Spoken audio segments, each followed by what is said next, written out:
اسی سوراخ سے دوبارہ اسی راستے سے دودھ نہیں جاتا. ایسے ہی گناہ سے توبہ کرنے والا پھر اس راستے پہ نہ جائے، یہ توبہ ہے. اور جو ایسی توبہ کرے اللہ اس کو اپنا محبوب اور مقبول بندہ بنا دے. بس وہ جو بات کرنی تھی، ایک شخص ہے، آپ نے نام سنا ہوگا، ان کا نام ہے فضیل بن عیاض. ہمارے بزرگوں نے اس کو ایسے ہی پڑھا، فضیل بن عیاض. وہ شخص جنگلوں میں ڈکیتی کرتے تھے. لوگوں کا معلوم فضیل بن عیاض. ایک دن قافلے کے اندر کوئی تلاوت کرنے والا قاری قرآن موجود تھا. وہ تلاوت کرتے ہوئے جا رہا تھا اور وہ اس نے پڑھا کہ کیا آیت پاک کا مفہوم ہے، کیا ابھی وہ وقت نہیں آیا مومنوں کے لیے کہ اللہ کی خشیت سے ان کے دل اللہ کی بارگاہ میں جھک جائیں؟ کیا وہ وقت مومنوں کے لیے نہیں آیا کہ اللہ کی خشیت سے اللہ کی بارگاہ میں ان کے دل جھک جائیں؟ دل پہ اثر کر گئی، بات چوٹ کر گئی. فضیل نے فوراً کہا بالکل وہ وقت آ گیا، وہ وقت آ گیا، وہ وقت آ گیا. ساتھی آئے، آنے کے بعد کہا فضیل قافلہ آ گیا، بہت زیادہ مال سے لدا ہوا ہے، چلو لوٹے. فضیل نے کہا اب میں کیا لوٹوں، میں تو خود ہی لٹ گیا. میں کیا لوٹوں کسی کو، میں خود ہی لٹ گیا. اب فضیل لڑا، فضیل لٹ گیا. کیا مطلب کہ میں نے توبہ کر کے رب کی بارگاہ میں رجوع کر لیا، اب نہیں جانا اس راستے. دیکھو جب تم توبہ کرو گے تو پہلے قدرت ہی تمہیں آزمائے گی کہ تم کتنے پکے ہو. فضیل نے توبہ کی، بڑا قافلہ آ گیا تاکہ بتائے لوگوں کو جانچ کر کے توبہ ہوئی کہ مکر ہوا. اس لیے کہ جو گناہ کر، جو توبہ کر کے توبہ توڑ دیتے ہیں اللہ پھر معاف کرتا ہے، پھر توبہ توڑ دیتے اللہ پھر معاف کرتا ہے، پھر توبہ توڑ دیتے تو اللہ کی رحمتیں کہتی ہے بندے میرے ساتھ مذاق نہ کر، بندے میرے ساتھ مذاق نہ کر. حضرت مالک بن دینار کہتے ہیں میرے دوست کا انتقال ہوا اور اس کے سینے سے گرم گرم سانسیں نکل رہی تھی. اس نے کہا استغفر اللہ، توبہ کی. اس کے گھر کے کونے سے آواز آئی، کہا بندے بس کر، تو نے بہت توبہ کر کے توڑ دیا، بس کر. اللہ کبھی وہ دن کسی کو نہ لائے خدا کی رحمت روٹ جائے، اللہ کسی سے ناراض ہو جائے، اللہ وہ دن کسی کو نہ لائے. اے میری قوم کے جوانوں، اللہ نے تمہیں جوانی دی، وقت دیا، ٹائم دیا. اللہ کا واسطہ دے کر کہتا ہوں وقت کو ضائع مت کرو. پتہ نہیں کل کی صبح ہم میں سے کون دیکھے گا. کل تو چھوڑو، کل کی خبر نہیں، صلاۃ السلام تک کون رہے گا نہیں پتا. توبہ کر لو، بدل جاؤ، تبدیل ہو جاؤ، نکلو گناہ سے ہجرت کر کے اللہ کی طرف آؤ.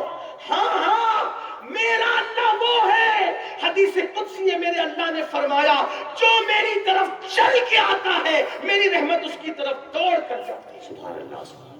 تم نے سب کی طرف دوڑا، کبھی اللہ کی طرف بھی دوڑ کے دیکھو. تم نے سب سے پیار کیا، کبھی میرے اللہ سے بھی پیار کر کے دیکھو. تم نے سب سے دوستیوں کا ہاتھ بڑھایا، کبھی اس کی طرف بھی بڑھ کے دیکھو. تم نے سب کے لیے رویا، کبھی اس کے لیے بھی رو کے دیکھو. تم نے سب سے وفا کیا، کبھی اس سے بھی وفا کر کے دیکھو. تم نے سب کی بات مانی، ذرا اس کی بھی بات مان کے دیکھو. آؤ اللہ کے ہو جاؤ، آؤ اللہ کی طرف پلٹ جاؤ، آؤ اللہ کے لیے وقت نکالنے والے بنو. اپنی مصیبتوں میں در در پہ دستک دینے والوں کوئی اپنا نہیں ہے. اگر مصیبتیں آئے اچھی طرح وضو کرو، رات کے آخری پہر میں مصلی بچھا کے آنسوؤں کی سوگات اللہ کی بارگاہ میں پیش کر کے گڑ گڑاؤ. پھر رحمتوں کی بارش نہ ہو تو کہنا، پھر کرم کی بارش نہ ہو تو کہنا، پھر تمہاری بگڑی نہ بنے تو کہنا. اس لیے کہ سب کو ملتا ہے اسی وحدہ لا شریک کے در سے، اور ہمیں بھی اسی کے در سے ملے گا. آؤ نا، سب سے امیدیں باندھنے والوں اپنے رب کی چوکھٹ سے وابستہ ہو جائے. اللہ اکبر. ارے ایک وقت میں اگر 5 مرتبہ ایک دن میں 5 مرتبہ کوئی فقیر کسی بخیل کے دروازے پہ جاتا ہے تو بخیل سے بخیل بھی کچھ نہ کچھ دے کے ٹالتا ہے. وہ مکمل 5 بار انکار نہیں کرتا. جب بخیل 5 بار آنے والے کو دے سکتا ہے تو اس جواد و کریم کے بارے میں کیا خیال ہے؟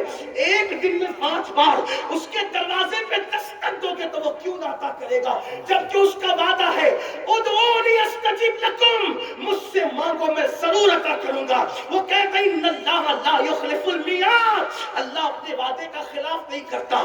لیکن کوئی آئے تو صحیح بات کہتے ہم تو مائل بکرم ہے، کوئی سائل ہی نہیں، راہ دکھلائے کسے راہ رو منزل ہی نہیں. میری قوم کے جوانوں آؤ اپنے اللہ سے رشتہ مضبوط کریں، اپنے اللہ کے قریب آئیں.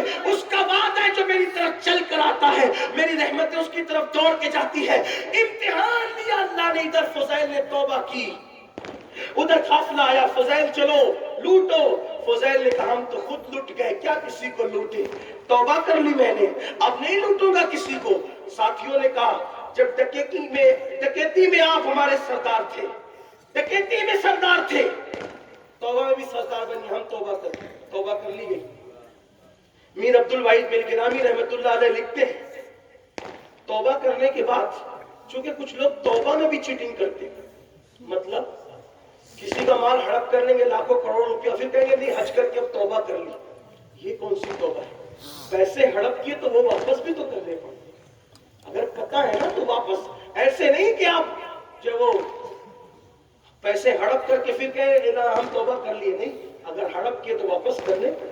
اور نہیں معلوم ہے تو الگ بات ہے، پھر اس کے لیے آپ کے پاس تو اتنی بڑی یونیورسٹی موجود ہے، حضور موقع کے مسائل جدیدہ سے جا کر بات کریں، علماء سے، ہمارے مفتیان کرام سے جا کے بات کریں، بتائیں گے. اگر نہیں یاد ہے تو کیا کریں، نہیں پتہ ہے تو کیا کریں، وہ بتائیں گے.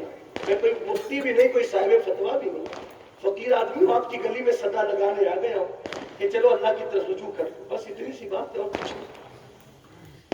فضیل نے جب توبہ کی، میر عبد الواحد بالگرامی رحمت اللہ علیہ لکھتے ہیں تو ان کو یاد تھا کہ میں نے ایک یہودی کا مال لوٹا تھا، اس کا مال لوٹا تھا. اس کے گھر کے بھائی کا مال تو سب ختم ہو گیا، کھا پی کر لوگوں نے برباد ہی کر دیا سب، اب کچھ ہے نہیں، ایک کام کرو معاف کر دو. اس نے کہا دیکھ بھائی معاف کرنے کی ایک صورت ہے. کہا کیا؟ کہا صورت یہ ہے کہ میری رقم واپس کرو، میری اشرفیہ سونے کے سکے واپس کرو. کہا حضرت میں تو وہی کہہ رہا ہوں کہ میں ختم، کھا پی کے سب ختم ہو چکا ہے، اب کچھ ہے نہیں، اسی لیے معافی مانگنے آئے، ہوتا تو لوٹا دیتے، معافی مانگ رہے ہیں. کہا ٹھیک. وہ یہودی کہتا ٹھیک کوئی بات نہیں، نہیں دے سکتے نا تم سونے کی اشرفیاں سکے نہیں دے سکتے. کہا نہیں، مٹی کی بنا کے دے دو، مٹی کی دے دو ہم قبول کر لیں گے، مٹی ہی کی دے دو. انہوں نے کہا بات تو بھائی بہت سستا سودا ہے، سونے کی لے کر لوٹی تھی وہ ختم کر دیا، وہ مٹی کی مانگ رہا ہے. تو انہوں نے مٹی کی وہ ٹھیکریاں ان کو لا کر کے، اس شخص کو لا کر کے دے دی. جب وہ شخص کے ہاتھ میں گئی، اس نے تھیلی کھولا تو کھول کر کے دیکھا کہ وہ سب سونے کی تھی. اس نے کہا کہ یہ میں تو لے چکا، لیکن اب مجھے ہاتھ بڑھائے اور کلمہ پڑھا کر اسلام میں داخل کر. آپ نے کہا میں حیران ہوں کہ یہ سونے کی کیسے ہو گئی، اور تو یہودی ہو کیا کلمہ پڑھنا چاہتا ہے میرے ہاتھ میں؟ اس نے کہا کہ میں نے آسمانی کتابوں میں پڑھا تھا اپنے مذہب کی کہ محمد رسول اللہ کا کوئی سچا غلام اگر وہ سچے دل سے گناہوں سے توبہ کرے گا تو مٹی کو ہاتھ لگائے تو وہ بھی سونا ہو. زندہ باد زندہ باد زندہ باد، سبحان اللہ سبحان اللہ. یہ پیغام لے کے جائے تو سبحان اللہ سبحان اللہ. توبہ کی برکت ہے یہ توبہ کی برکت ہے.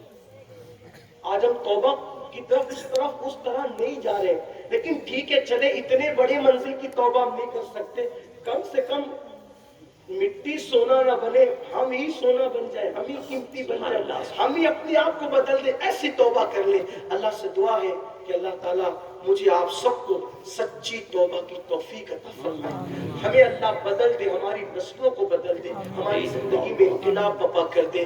اور غوث پاک فرماتے ہیں جو میرا مرید ہے میں اس کو بغیر توبہ کے مرنے نہیں دیتا.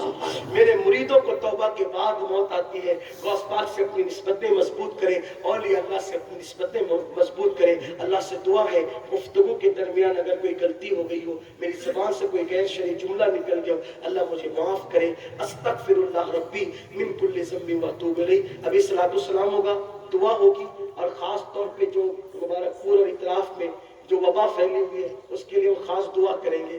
لیکن میری گزارش ہے، میں آپ کا مہمان ہوں، آپ سب میرے اہل مبارک پور میزبان ہیں. یہاں کی گلیاں چھوٹی ہے لیکن آپ کے دل بہت بڑے ہیں. سبحان اللہ سبحان اللہ. اہل مبارک پور کے دل بڑے ہیں، گلیاں چھوٹی ہیں. اب ان چھوٹی گلیوں میں اتنے بڑے مجمع کس کے ساتھ گزرنا بڑا مشکل ہے. لوگ مسافہ کرنے کے لیے جب وہ دھکے بھی دے رہے، محبت ہے قبول ہے، ناخن بھی چبو رہے، محبت ہے قبول ہے. لیکن اگر ایسے ہی رہا، میں کہتا ہوں مسافہ کرنا سنت ہے اور مسلمان کو تکلیف دینا یہ حرام ہے. یہ کون سی ہماری بات ہے کہ ہم لوگ